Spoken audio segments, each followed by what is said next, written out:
You're listening to Pirkei Avot with Rabbi David Katz. Rabbi Katz? Jason Specht, how are you? Good, it's been a while. Yeah, we took some time off. Just things, I don't even know why. Why was it? I forget. Something came up. I can't remember what it was. Oh, I lost my internet for a week. That's right. It was the flooding in Texas. Yeah. And then I was in Haifa traveling, so Yeah. that took 2 weeks. But here we are. Let's go. Do you remember where we left off? Tet. All right. So I guess I'll start. Yeah. Yes. All right.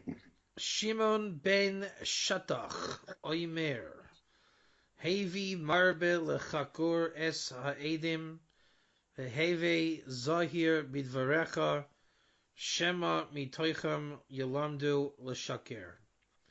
Now, last time we left our superheroes, we were building every Mishnah on top of every Mishnah, right?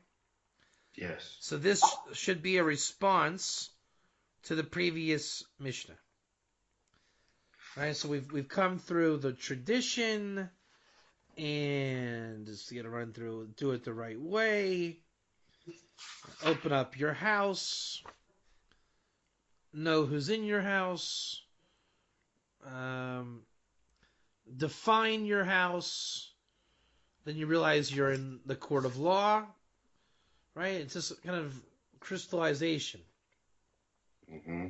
So the last one was with like litigants, let them be innocent when they leave you, right?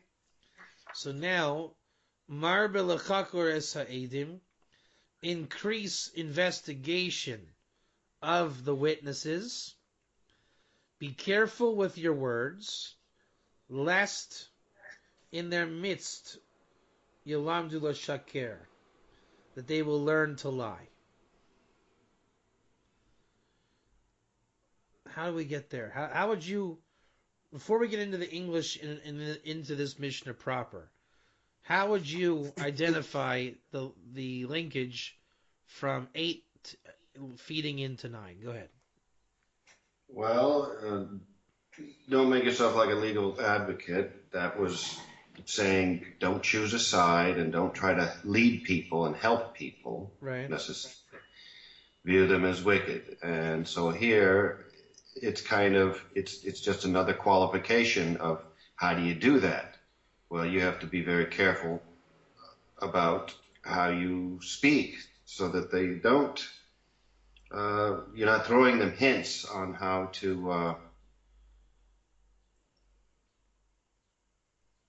lie or how to actually, you have to probably be able to, maybe the person doesn't know what the truth is because they're biased, and you have to get past the argument and cause that person to confess the truth. Yeah, this Mishnah, this person came into his own skin. Right? It's like he took all the teachings and internalized it. Like, I am a judge now, right? Like, now I am investigating the witnesses. See what I'm saying? Yes. It led, it's like ultimately it was about you. Right? It was about, God, and then all the 3 things, and then, do it right. Then you were in the house, and you were at the dust of the feet of the sages. But it's like it all boils down to you. Maybe you're in the house, maybe you're the sage, maybe you're the judge, maybe you're the guy on the floor, maybe you're the woman, maybe you're talking to the woman. It's all fed into this, you see? Yeah. It's ironic because it's number 9, and we included the introduction. Kol Yisrael yesh lehem chelek l'olam haba. So really, this is the 10th one. Right. And it makes sense that it all culminates in this one. I see. Okay. So the ultimate thing is, it's like we entered a new dimension because it's a complete set of 10. What all boils down to It's like everything that came until now is forgotten. It was just kind of building until we arrived. The bottom line is you need to increase your investigation on witnesses. It's called being aware, being perceptive, right? Just being conscious. Be careful with your words because you're a witness in somebody else's game, right? And they're investigating you because if the wisdom is telling me to be a judge of you and to be careful with my words, well, the book is telling you, Jason Speck, the same thing, isn't it? Yeah, that I'm my own judge and I'm judging myself. Well, you're judging me. I'm a witness. Okay. And in my game, I'm a judge, and you're the witness. You see what I'm saying? You are the judge, and they are all witnesses to you. But in their game, you're just one of the witnesses that they are judging. Right? So it's like the heavenly tribunal court comes into you, and it comes into me, and we're here on earth, and we reflect Shemayim. That's the mazel. Like, so as it is above, so it is below. Lest that your words learn to lie. It seems like that's the whole kind of tachlis of man, isn't it? Like the they say tachlis in English. The goal to achieve in man. Right? If you're going to know the truth, find the truth, be the truth, then you have to speak the truth, which means you don't speak sheker. So that means that you didn't ingest sheker, falsehood. You're not interested in falsehood. I mean, from this you can say that you did acquire a friend, you did acquire a Rav, you were righteous. You see what I'm saying? Everything came true. Right? The fact that you're even able to investigate the witnesses, that means you have a mind that's conscious. And you're careful with your words. I mean, this is a totally alert person. This person basically has wisdom. He's opened his mind. He's present and accounted for. He's aware of what's coming in, and he's aware of what's going out. What do you have to say about that? Look at the English.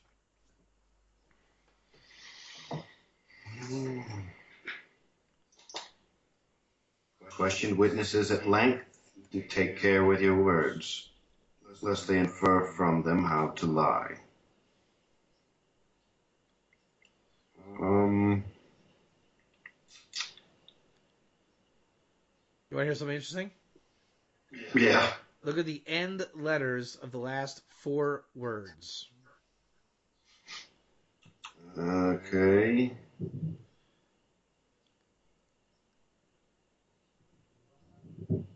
What is an amor? Yeah. Saying. Speech. Oh, wow. Yeah. And it comes to the place where it says, lest your words, lest they learn how to speak falsehood. Pretty powerful. Yeah. Yeah. Look at the initial letters of the last 4 words. Shmiel? Mishle. Mishle. So the beginning and end letters basically spells say Mishle. It's pretty good. Yeah. That's how you are careful with your words. That's the whole thing. That's how you know if you're saying in front of Russia, an evil person.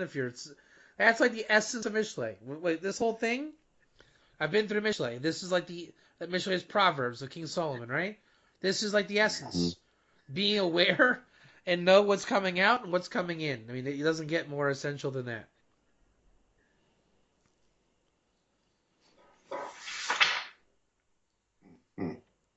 Pretty awesome. That is. So that's also the thing that the sages always did. They were so careful with their words. They were telling you many more things in depth. I mean, if you look at the first and last letters of their words, they're showing you even more. Yeah, and the thing is, when you're that careful and mastery over your words, and you have Ruach HaKodesh, right? You're able to then use the words. I mean, God speaks. You know, if you're that in tune, you'll see that these things just come out. You can't help it. So when they wrote it, whoever actually penned it saw he wanted to say Shema mitoichem yulamdu shaker. It just comes out. This is why in name reading, when your name, I did a name for a woman who's been interested in the ger and sfat, and the initial letters of her name, and the exact letters, you know what it's spelled? Bilam. Oui. Well, it's the same thing like Mashiach Nachash, right? Snake Mashiach 358. That one has the power to vanquish the other. But the fact is, somebody named her, and those letters came out. I mean, it's an undeniable fact. So, the first 3 words of the Torah, the end letters, spells emet. You see, it comes out. You can't help it, Some things are so ripe with fruit, the fruit is shown. So here in Mishnah 9, for whatever it's worth, the last 4 words, really encapsulating the first 10 qualities, you see that God is with this work. It's a blessed work. As it says, Amor Mishle. Speak Mishle. And Mishle is just one of the... Mishle is almost like a code word. Do you have the Bible in front of you? Yeah. Go to chapter 49 of Genesis and look at Jacob's blessing to Judah. And read where it says like Lo Yasser Mechokek Meraglav. Lo Yasser Mechokek. Well, I'll say. What is read in Hebrew? Lo Yasser Shevet Meraglav. Mihud. You go ahead. Mihuda Umekokek Mibain Raglav Ad Wait. Again, read from Lo Yasser and then the next 2 words. Lo Yasser Shevet Mihuda. What's that? Umkok. Yehuda? Mem. Yeah. Okay. Yeah. Read read the initial letters of those 4 words. First 4. Yeah. First 4. Lamed Yud Shin Mem. Mishle. Oh. Yeah. Wow. It appears everywhere. Just one of those things. Yeah. So Mishle is like a code word. I think that's why he opened the book with Mishle.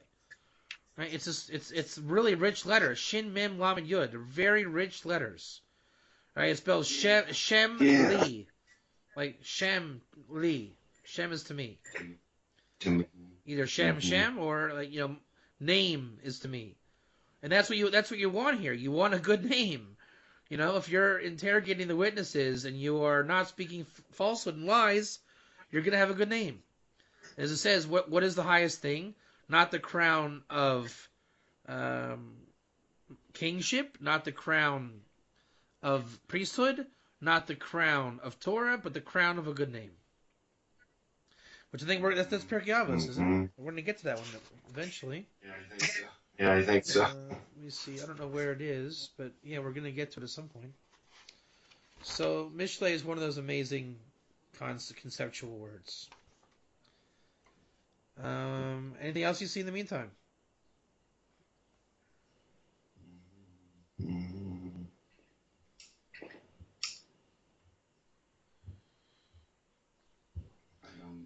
I don't know. Look at the initial letters of Hevi Marbe Lechakor Es Ha'edim. Hey Mem Lamed Aleph Hey. You know what that is? Absolutely nothing.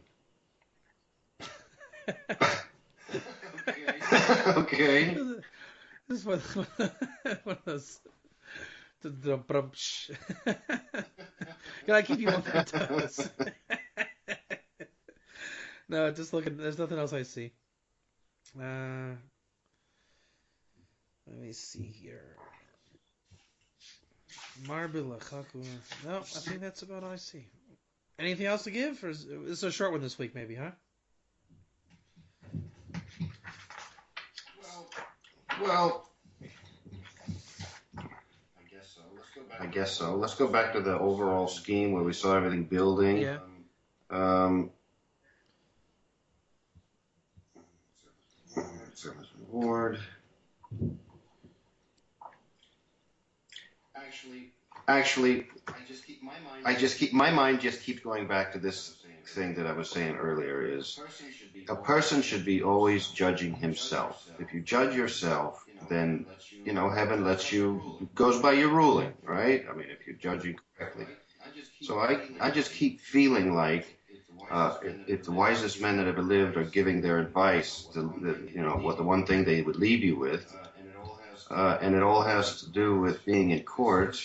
This is judging yourself as well. And my witnesses, I have two witnesses. I have my Yetzer Tov and my Yetzer Hara, and both of them are trying to decide,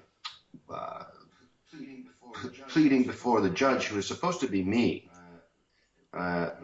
When I scrutinize myself, my heart, and my deeds and my words, I have these two witnesses, or advocate and a prosecutor. Literally, that's what the Satan is, right? He's there in court.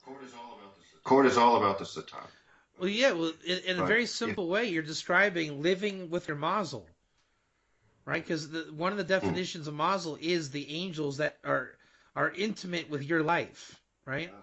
They're the ones that advocate for you in prayer, and the ones that tell God what's going on, right? So I see what you're saying. Is this is really living with your mazel, right? Be aware of your mazel. Mm-hmm.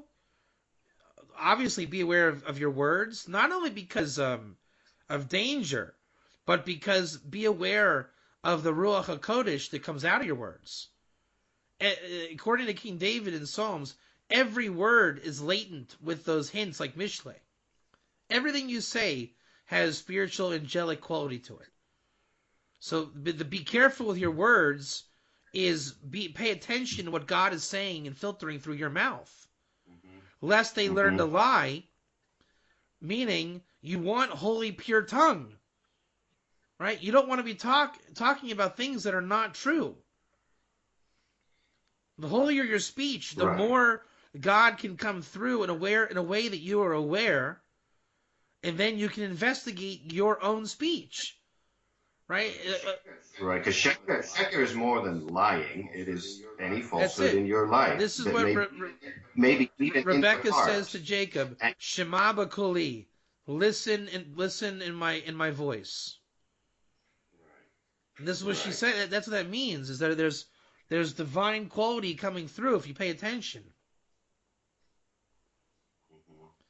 Mm-hmm. And that's the true judge. You have to be able to be on a level of judgment that you can face yourself. Which basically, how do you come to face yourself? Stop lying to yourself. Right, and how do you do that? You view the litigants guilty when you're judging them, and you don't play favors. Even amongst your own internal monologue, stop lying to yourself. Oh, I'll look it up when I get home from work, No, you won't. If you're going to look it up, look it up. Exactly. King David says the biggest thing that he had of spiritual greatness was he fulfilled every condition in his brain. We all talk to ourselves, right? In your little inner monologue, right? even audibly to people. Whatever you say, do it. How many people are, it's, I'd love to hear what the Vilna Gaon said about this thing I was learning. Oh, I'll check it out when I get home. Are you? You're home now. Are you going to do it? You said you were going to do it. When did you plan on doing that? Right? So King David would do everything he said he was going to do, he would do. Meaning he sanctified every thought. Thought is the shefa that comes from God into your brain. If you don't do it, you're basically throwing away the shefa. So King David basically took every thought as an oath. That's it. And therefore he got shefa on the level of thought. If you don't take shefa on the level of thought, and you throw away your thoughts, that means something lower just stepped in place. Something false.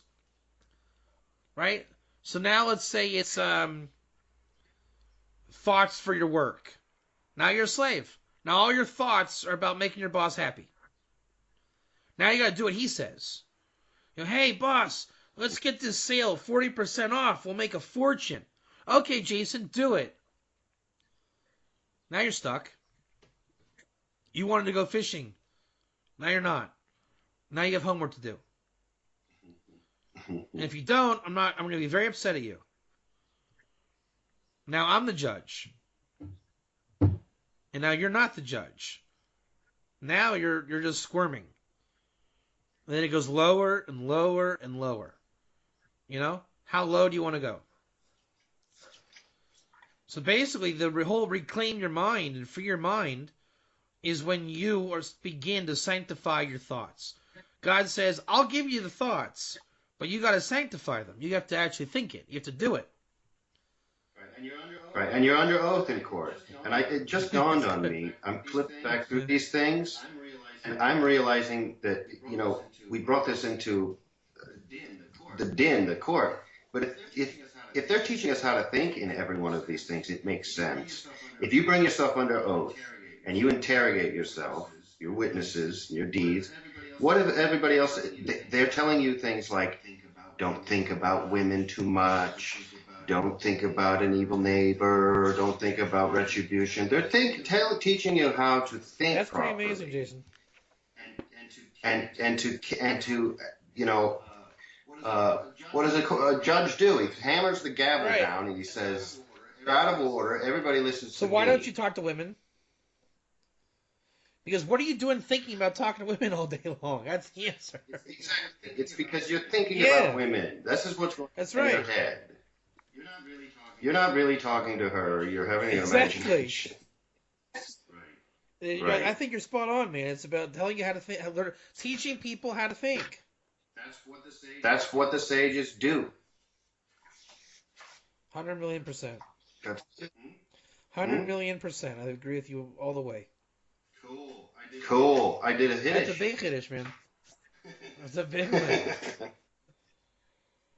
And here, cool. I just looked up what shattach is. The Temple Mount is a shattach. Like a big plain. This is why the Rambam says the entire shattach is forbidden if you go by the stringent approach.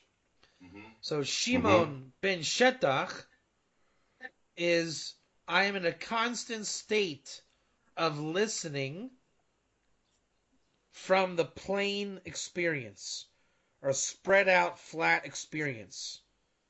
Meaning, baseline your mind, calm your mind, and that's how you are able to absorb all listening. You can even include that last word, Omer. How so? Shimon ben Shattach. Omer. Look at you. Look at you. That's right. How do you like that?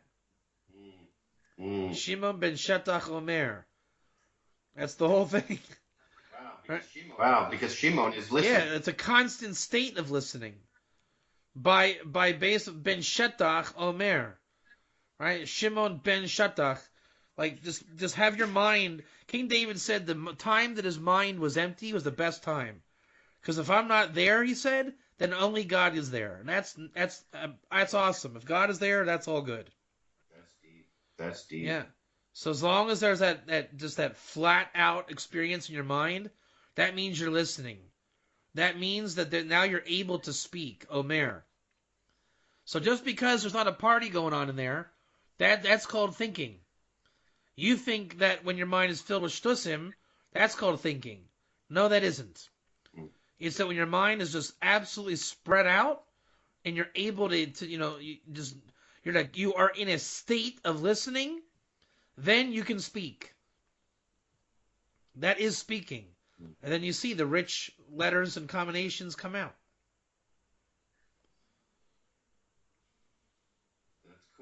That's cool. Yeah. You could even say that the initial letters actually of Havei Marbe Lechakor Es Ha'edim increase the investigation of the witnesses. Hamaleh. Huh? Hamaleh. To be filled. Hamaleh. To be full. Like the filled mind. Right? So once you know your mind is filled with God and you speak, now your mind is filled with wisdom. I mean, the real thing. Right, and being careful with your words is hush. I mean, be very careful not to use any more, like the Torah doesn't use words unnecessarily or just. The end letters of Hevi Zahir Bidvrecha actually spells Rachi, which is soft, or Yerech, to be soft, like a soft mind, right? As I'm learning in the Ger Torah, when it says Ger Toshav Shekibel Alav Sheva Mitzvahs, that shin in Hebrew means that, but it's not a good translation. It's really a soft letter, meaning it's a letter in Hebrew. A single letter can have the entire inflection of voice, right? The qualification comes after the subject, and it's very strange to explain it in English. But you would say Ger Toshav Shekibel Alav Sheva Mitzvahs, right? Ger Toshav is the thing, and you would say what kind of Ger Toshav is this? Oh, he's one that has the 7 laws, as opposed to one who just renounced the Avodah Zarah. So the shin is a very soft letter that your mind kind of understands the connection. Okay, it's I'll give an example. Let's give the Moses example. When Moses broke the 10 commandments at the end of the Torah, it says Asher, that, Aleph Shin Resh. And Rashi says, don't just say that. Say that it means like a term of praise. Moses, that you broke the tablets. That's what we hear in dumb circles, right? But if you hear what Rashi is telling you, what God is saying, Moses, that what you did, that was awesome. Do you hear the two definitions of that? Who's Moses? Oh, Moses that broke the tablets. Or if you say Moses, that's what he did, that. You hear the difference? Okay, yeah, that's what Moshe's name is. Mem Shin Hey. It's saying from that hey. You're on fire today, man. That's it. So that's my word for that is like the soft mind. You see how you had to really soften your mind up to get that? Right? If you're too coarse, you're never going to get it. You're going to say, how are you splitting hairs on the word that? But Talmudics and Torah is when you can split the word that into multiple definitions. Then you know you're getting somewhere. See what I'm saying? That's the soft mind. So we'd say, calm your mind, fill your mind, soften your mind, speak your mind. The 4 stanzas of Shimon ben Shattach. 4 heads of the shin. Oh. That's it.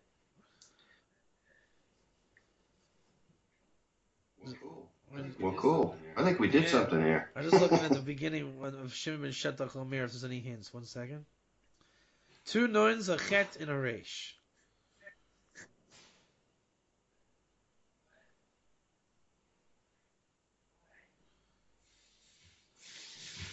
Well, the resh throws it off. You can say it Charon, like when Yaakov went to Charon, but there's an extra nun. Mm-hmm. And then you can say Hanan, like one of the names of the Edomite kings, I think his name is. But then that resh is there again. Just doesn't work. Just doesn't work. But what's the gematria of Shimon ben Shattach? Let's try that. Let's see what he yields. 300, 410, 466 plus 52, 518, 309, 300 plus 300 and 17. Oh, wow, that's a good one. 835. Which is I think it's a good one. Do you have your Chumash? Open up to where Moses was battling Amalek.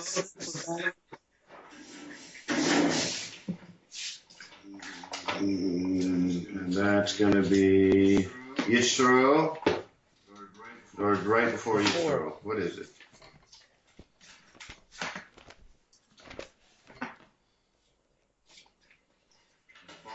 Bo?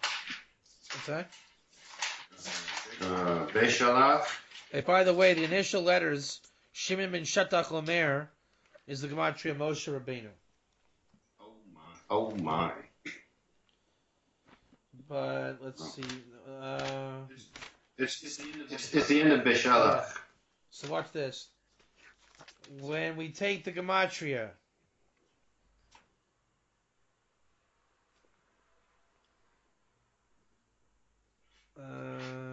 hold on. Let's see here. Yari Moshe Yada Gvar Yisrael Kashi Yari Moshe. What's the gematria of Yari Moshe Yado? 839. I have no idea. Wait, hold on. It's been a while since I worked this one out. Let me see. All right, let's take this. Ready? Moshe is 345. Yarim 260. That's 605. Yado is 20. Hold on. 20. Again, one second. 260 plus 345 plus 20. 625. 205 plus 211. I was off by one. I thought so. It's 836. All right. False alarm. There's basically where Moses lifts his hands, and then it says he fought up against Amalek. Both of them equal to be 836, which again, it shows that power of 836 cancels 836. So Shimon ben Shatach is the gematria 835, which is the kolel. But and that's acceptable in gematria. Don't think it isn't, but I like to be exact. An actual 835, I don't have anything on board, so I'll stick with the Shimon ben Shetach as the gematria Moshe Rabbeinu. How do you like that? I like it, and it also made me think of Moshe Rabbeinu. The reason why he didn't enter the land was because he didn't speak to the rock. He didn't choose. He wasn't careful with those words. Shei Devarim. That's right. God was mad because he didn't sanctify in front of the people. And speaking of which, who do we say is akin to Moshe Rabbeinu? Rabbi Akiva. And Rabbi Akiva led the 4 men in Pardes, right? And why did they get in trouble? For Rabbi Akiva said, when you get to the place of muddy water, don't say water. Don't say water. Why? He who stands before me shall not say lies. That's the verse they bring from Psalms. They bring the verse from Psalms. He who stands before me shall not speak lies.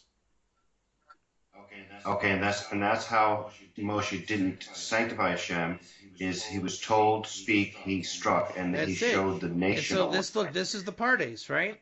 Because if you're judging yourself and you're bringing heaven upon you, then this is what it's saying. Don't speak lies.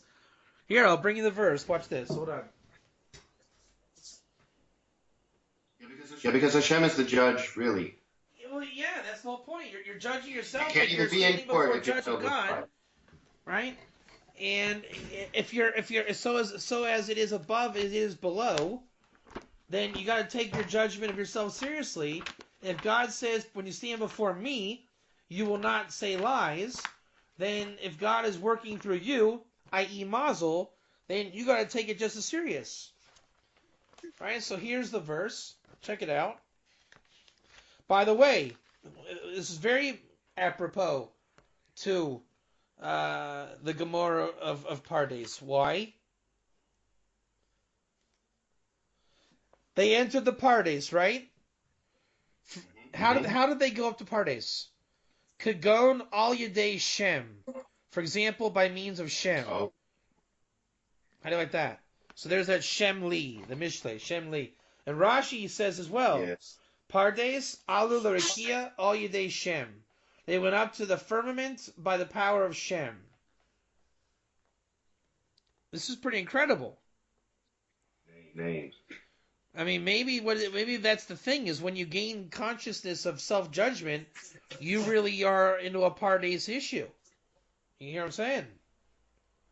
It's not a little funny story anymore. It's the truth. Something else I just realized. Shimon ben Shetak was alive during a very difficult time in Israel where the king was a wicked man, Yeah. King Yanai. People were not kosher. There was all kinds of idolatry happening. He was killing the sages, the king. Yeah. And it just dawned on me, just think about religion. You know how many religions have taken the words of the Torah or the prophets Right. or anybody, and they have learned with those words how to lie.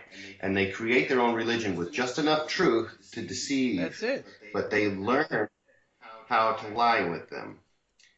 Lo yeshiv bekarev beiti ose remia doiver shkarim lo yikon leneged enai.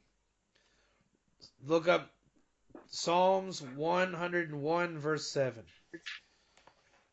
He will not sit in the midst of my house by making deceit through speaking words of falsehood. Shekarim lo yikon leneged enai.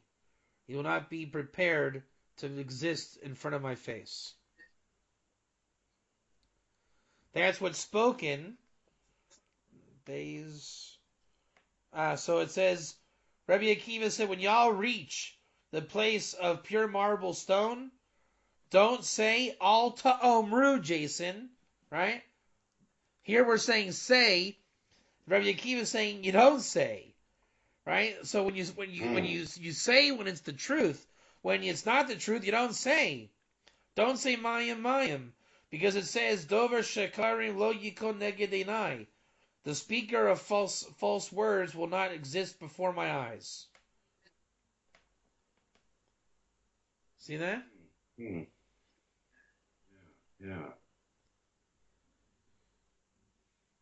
I mean, so the question I've been having for a long time is, what is Pardes?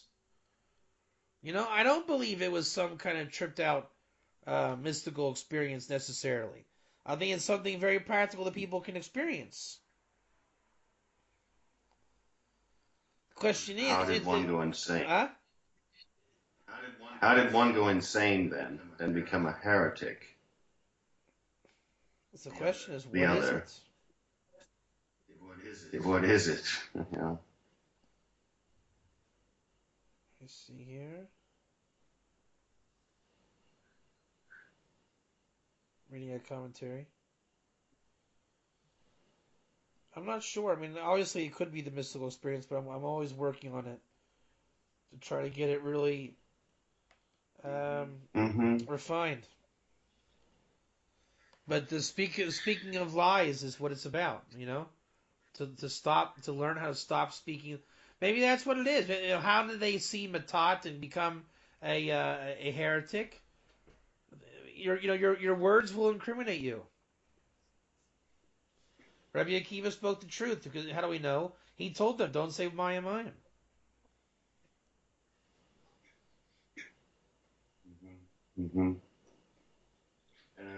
And I remember in the past we even brought that into the book of Ruth, that it says Ruth washed, but we said don't call mayim mayim. Right. In other words, the ger structure, which can make people crazy or heretical or a ger. Well, I think this Mishnah probably is. We're not done with this Mishnah. I mean, I think we're probably going to draw on it a lot, especially when we get to 10, right? Yeah, it seems like the further you go, the more you gain from the gleanings. Exactly. So yeah, exactly, right? So for now on, by definition, we're going to be unpacking the letter 9, right? Letter Tes. Because it's going to transcend and include. So we will definitely gain insight. And in we have 2 Gerim coming up, Shemayan and Vitalian.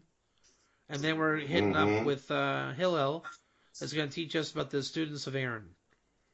So there's a lot of good stuff coming. And then you have the famous Hillel. Yeah, we're getting into some very, very deep stuff as of next time. Coming to Rabbi Kiva too, I think. Maybe not yet. Not yet. Nope. Nope. But the end of the first chapter is pretty strong. Very strong. All right, so that's it. We hit a nice whatever you call it, maybe a transition, or I don't know. I think there's more to be learned from Shimon ben Shetach. Yeah. Oh, wait. Last 1 second though. Yehuda ben Tabai and Shimon ben Shetach. Yes. So how did Shimon ben Shetach differ from Yehuda ben Tabai? So don't make yourself like a lawyer.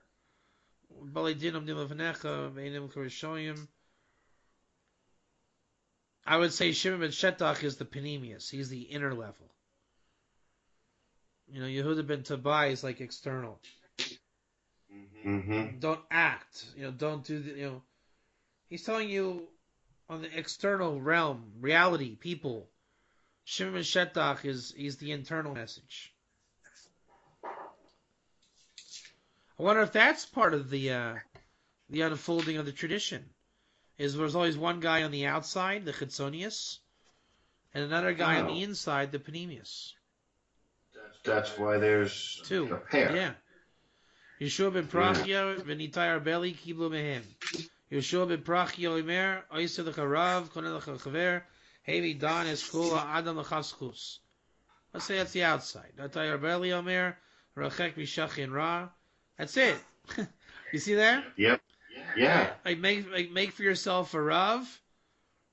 Right. The one's telling you where are you standing, what building. Yeah. And the next one says, what person are you talking to? Wait a minute. Well, I mean, here, make for yourself a Rav. Distance yourself from a wicked Meshach Ra. So that's like the impulse that it's going to lead you to an external action of finding a Rav. Konelecha chaver, va'al tilchaber l'rasha. Internal, external. Hevi dan eskul adam l'chavschus, al tisiayesh min poranut. Right? I'm going to get in trouble if I hevi dan eskul adam l'chavschus. So if I judge Meir favorably, maybe I have a fear of retribution. If I say Jason's a good guy, but my friend Bob doesn't like Jason, maybe I should trash Jason. Because Bob will stop being my friend. But stop thinking internally. Think about the person on the outside, Jason. Right? If Jason's innocent, then forget about Bob. Right? Just because you're afraid of, in your inner circle, your world, Jason's a different world altogether. And so it's like you're sanctifying another world here. That's more important than your pathetic fears. See? Mm-hmm. Make for yourself a Rav is how you spread Torah. Distance yourself from a wicked neighbor, that's your own issue. Right. That's your inner monologue, really. Macro and micro. Yeah. Who was the Chacham that was wise enough to choose what every rabbi said and compile it into this work? Who wrote this book? Probably Rabbi Yehuda Hanassi. He was the author of the Mishnah. He was the last guy too, probably the last one in this book. Is he in here? Yeah, he's gonna start. He's gonna be here. Look at chapter 2, Halacha Aleph. Rabbi Omer, Ezahu derech yeshara sheyavor lo adam, kol shehi tiferet laosei v'tiferet lo min ha'adam. Hevi zahir mitzvah kalach. He was like your Yosef Karo. He was the guy who knew the language. He was able to conceptualize the Mishnah. I mean, Rabbi Yehuda Nasi is a special guy for that reason. He had Ruach HaKodesh. Incredible. Yeah, absolute Ruach HaKodesh. This is the foundation of the entire oral law.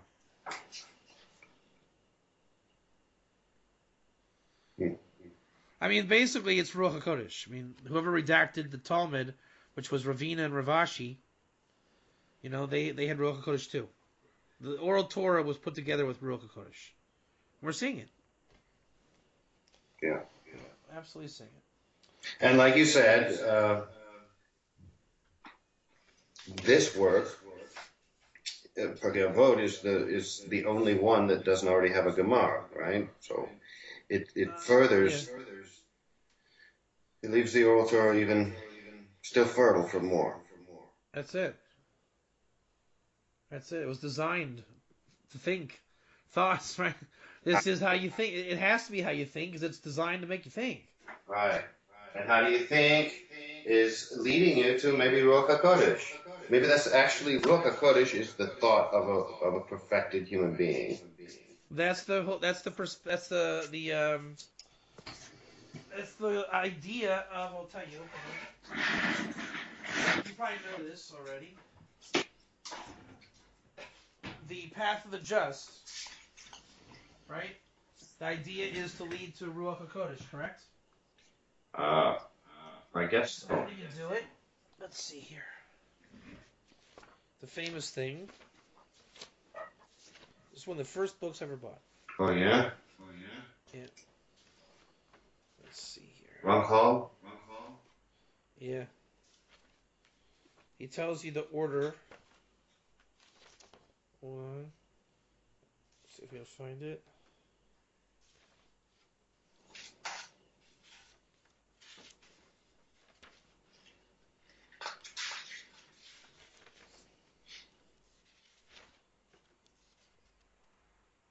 Okay, here it is. Ready? This is from Avodah Zarah 20b. Mm-hmm. Mikan Amar Rabbi Pinchas ben Yair. Torah Mavia Liadei Zehirut. Torah brings you to caution. So for right now, we were told to be cautious, right? Yep. Our friend Shimon ben Shetach. And it was from Torah. Zehirut Mavia Liadei Zrizut. Zrizut is skill. Like an NBA player that throws a crisp pass, right? That's Zrizut. So the Torah wants you to be, like you said, thinking is Zrizut. If you know how to think, you're Zrizut, right? Yeah. Zrizut mevia lidei nekiyut. So that skill of thinking brings you to cleanliness. We said, clean up your mind, right? Don't be garbage. Right. Nekiyut mevia lidei prishut. Prishut is separation. We said separate from the shtusim. Prishut mevia lidei tahara. Basically now, tahara, not only are you clean, but you're pure. Big difference. Right? Now you're not only not thinking about the woman, but now you would not even think about, you know what I'm saying? You're not thinking about it, but now you wouldn't even think about it, right? Tahara mivia lidei chasidut.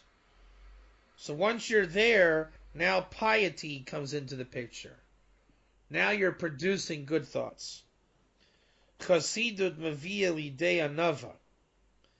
That the piety brings you to humility. And that's what Pirkei Avot was trying to say. You know, be everybody in the room. Be the dust of the feet of the sages or whatever it is, right? Anava mevia lidei yiras chet.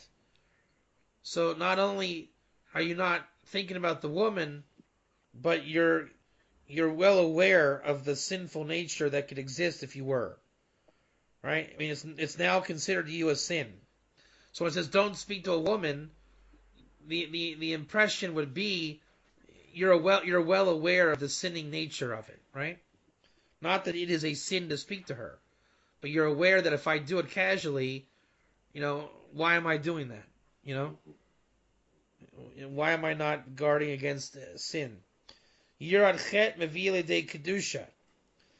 Now you, by being afraid of the sin, you can be brought to holiness. So now it's a different world altogether.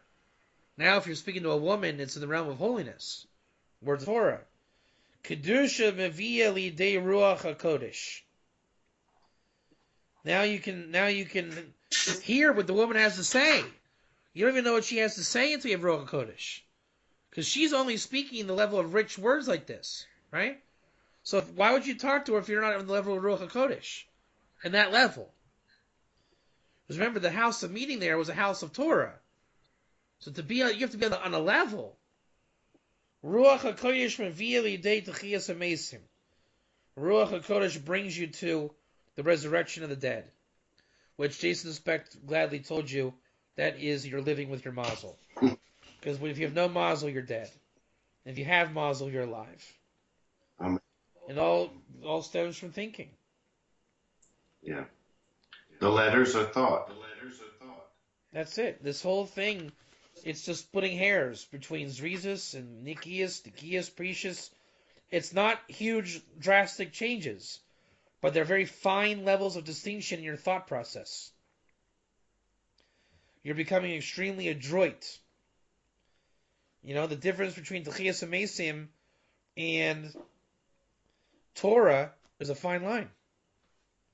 A lot of people speak Torah, but how many people are resurrecting their mazel?